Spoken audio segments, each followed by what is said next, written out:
Okay, so the game master is the person who knows the story and also gives the characters to the people who are participating.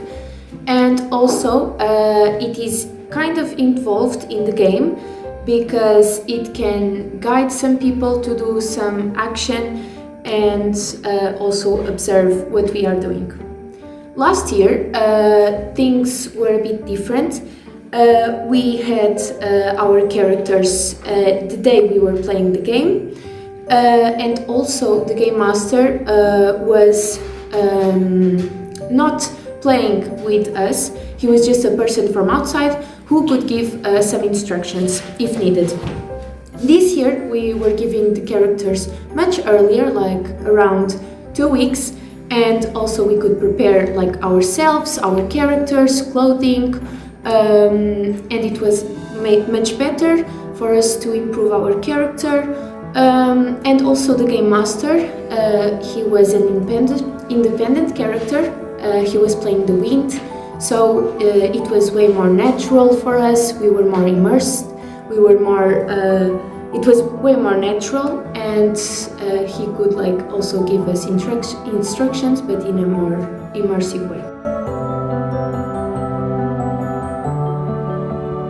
There are many different exercises, but the things that help me get into my role easier are, firstly, meditation, like breathing exercises, connecting with my body through movement, exploring my imagination throughout the inanimate objects, also understanding that theater game is the best time for me to get to know myself better. The second thing is character analysis, like what is typical for that time period that a game is set in, what clothes, songs or things were popular during that time, what is typical for my exact character, how do they look, how do they act, how do they react to the things in their everyday life. And the last thing is getting into my creative side and using imagination to understand my character better, like breathing exercises, vocal, singing activities, also accessory workshops that let me get immersed into the world more, because I get to create a thing that I will be using throughout the game. And I tend not to worry before the games, because the goal is always to have fun. Creating the setting for the performance of the theatre game is one of the most interesting and exciting activities. For our game, we created the tavern and the castle. The tavern, we utilized bench, chairs right within our accommodation, tables, and improvised small bottles for the tavern bar, and we used pre-made backdrops. These saved on time.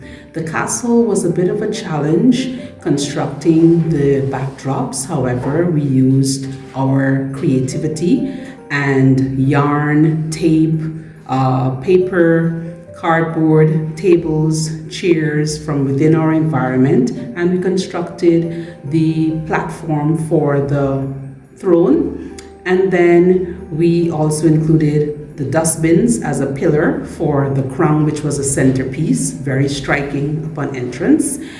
And it worked out pretty well for the forest. We utilized all of the natural plants in our environment and the plastic ones that were available, together with some lighting effects that we purchased. And it was very inviting and interesting.